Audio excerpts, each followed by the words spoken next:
हे कृष्ण, यही मेरा संदेह है और मैं आपसे इसे पूर्णतया दूर करने की प्रार्थना कर रहा हूँ। आपके अतिरिक्त अन्य कोई ऐसा नहीं है जो इस संदेह को नष्ट कर सके। तात्पर्य: कृष्ण भूत, वर्तमान तथा भविष्य के जानने वाले हैं। भगवद गीता के प्रारंभ में भगवान ने कहा है कि सारे जीव व्यष्टि रूप से में भूतकाल में विद्यमान थे, इस समय विद्यमान है और भवबंधन से मुक्त होने पर भी भविष्य में भी व्यष्टि रूप में बने रहेंगे।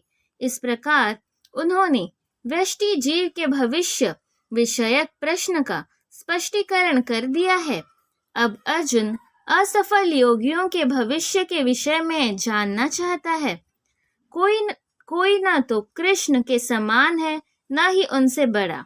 तथाकथित बड़े बड़े ऋषि तथा दार्शनिक जो प्रकृति की कृपा पर निर्भर है, निश्चय ही उनकी समता नहीं कर सकते। अतः समस्त संदेहों का पूरा उत्तर पाने के लिए कृष्ण का निर्णय अंतिम तथा पूर्ण है, क्योंकि वे भूत, वर्तमान तथा भविष्य के ज्ञाता है, किंतु उन्हें कोई भी नहीं जानता। कृष्ण तथा कृष्ण भावना भावित व्यक्ति ही जान सकते हैं कि कौन क्या है। भगवान ने कहा, हे पृथापुत्र, कल्याण कार्यों में निरत योगी का न तो इस लोक में और न परलोक में ही विनाश होता है। हे मित्र, भलाई करने वाला कभी बुराई से पराजित नहीं होता। तात्पर्य: श्रीमद् भागवत में श्री नारद मुनि व्यासदेव को इस प्रकार उपदेश देते हैं, यदि कोई समस्त भौतिक आशाओं को त्याग कर भगवान की शरण में जाता है तो इसमें न तो कोई क्षति है और न पतन। दूसरी ओर अभक्त जन अपने अपने व्यवसायों में लगे रह सकते हैं, फिर भी वे कुछ प्राप्त नहीं कर पाते। भौतिक लाभ के लिए अनेक शास्त्रीय तथा लौकिक कार्य हैं।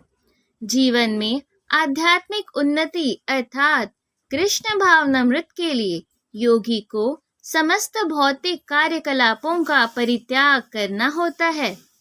कोई यह तर्क कर सकता है कि यदि कृष्ण भावनामृत पूर्ण हो जाए तो इससे सर्वोच्च सिद्धि प्राप्त हो सकती है, किंतु यदि यह सिद्धि प्राप्त न हो पाई तो भौतिक एवं आध्यात्मिक दोनों दृष्टियों से मनुष्य को क्षति पहुंचती है। शास्त्रों का आदेश है कि यदि कोई स्वधर्म का आचरण नहीं करता तो उसे पाप फल भोगना पड़ता है। अतः जो दिव्य कार्यों को ठीक से नहीं कर पाता उसे फल भोगना होता है। भागवत पुराण आश्वस्त करता है कि असफल योगी को चिंता करने की आवश्यकता नहीं है, भले ही उसे ठीक से स्वधर्माचरण न करने का फल भोगना पड़े तो भी वह घाटे में नहीं रहता, क्योंकि शुभ कृष्ण भावनामृत कभी विस्मृत नहीं होता। जो इस प्रकार से लगा रहता है वह अगले जन्म में निम्न योनि में भी जन्म लेकर पहले की भांति भक्ति करता है। दूसरी ओर जो केवल नियत कार्यों को दृढ़तापूर्वक करता है, किंतु यदि उसमें कृष्ण भावनामृत का अभाव है तो आवश्यक नहीं कि उसे शुभ फल प्राप्त हो। इस श्लोक का तात्पर्य इस प्रकार है, मानवता के दो विभाग किए जा सकते हैं, नियमित तथा अनियमित।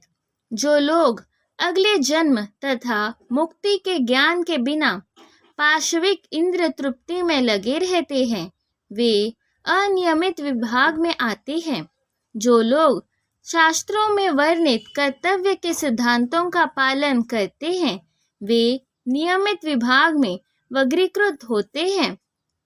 अनियमित विभाग के संस्कृष्ट तथा असंस्कृत, शिक्षित तथा अशिक्षित, बली तथा निर्बल लोग पाशविक वृत्तियों से पूर्ण होते हैं।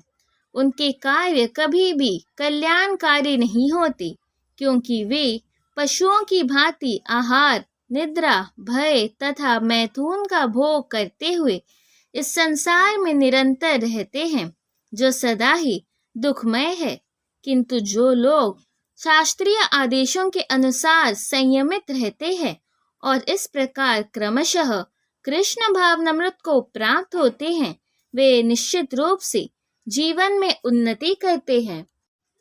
कल्याण मार्ग के अनुयायियों को 3 वर्गों में विभाजित किया जा सकता है। पहला, भौतिक संपन्नता का उपभोग करने वाले शास्त्रीय विधि विधानों के अनुयायी। दूसरा, इस संसार से मुक्ति पाने के लिए प्रयत्नशील लोग। तथा तीसरा, कृष्ण भावनामृत के भक्त। प्रथम वर्ग के अनुयायियों को पुनः 2 श्रेणियों में विभाजित किया जा सकता है, सकाम कर्मी तथा इंद्र तृप्ति की इच्छा न करने वाले। सकाम कर्मी जीवन के उच्चतर स्तर तक उठ सकते हैं, यहाँ तक कि स्वर्गलोक को जा सकते हैं, तो भी इस संसार से मुक्त न होने के कारण वे सही ढंग से शुभ मार्ग का अनुगमन नहीं करते। शुभ कर्म तो वे है जिनसे मुक्ति प्राप्त हो। कोई भी ऐसा कार्य जो परम आत्म साक्षात्कार या देहात्म बुद्धि से मुक्ति की ओर उन्मुख नहीं होता, वह रंच मात्र भी कल्याणप्रद नहीं होता। कृष्ण भावनामृत संबंधी कार्य ही एकमात्र शुभ कार्य है, और जो भी कृष्ण भावनामृत के मार्ग पर प्रगति करने के उद्देश्य से स्वेच्छा से समस्त शारीरिक असुविधाओं को स्वीकार करता है, वही घोर तपस्या के द्वारा पूर्ण योगी कहलाता है।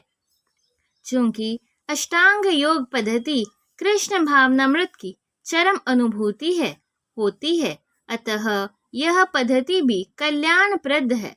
अतः जो कोई इस दिशा में यथाशक्ति प्रयास करता है, उसे कभी अपने पतन के प्रति भयभीत नहीं होना चाहिए। असफल योगी पवित्र आत्माओं के लोकों में अनेकानेक वर्षों तक भोग करने के बाद या तो सदाचारी पुरुषों के परिवार में या कि धनवानों के कुल में जन्म लेता है। तात्पर्य, असफल योगियों के 2 श्रेणियां हैं। एक वे जो बहुत थोड़ी उन्नति के बाद ही भ्रष्ट होते हैं। दूसरे वे जो दीर्घ काल तक योगाभ्यास के बाद भ्रष्ट होते हैं। जो योगी अल्पकालिक अभ्यास के बाद भ्रष्ट होता है, वह स्वर्गलोक को जाता है, जहाँ केवल पुण्यात्माओं को प्रविष्ट होने दिया जाता है। वहाँ पर दीर्घ काल तक रहने के बाद उसे पुनः इस लोक में भेजा जाता है, जिससे वह किसी सदाचारी ब्राह्मण वैष्णव के कुल में या धनवान वणिक के कुल में जन्म ले सके। योगाभ्यास का वास्तविक उद्देश्य कृष्ण भावनामृत की सर्वोच्च सिद्धि प्राप्त करना है, जैसा कि इस अध्याय के अंतिम श्लोक में बताया गया है। किंतु जो इतने अध्यवसायी नहीं होते और जो भौतिक प्रलोभनों के कारण असफल हो जाते हैं, उन्हें अपनी भौतिक इच्छाओं की पूर्ति करने की अनुमति दी जाती है।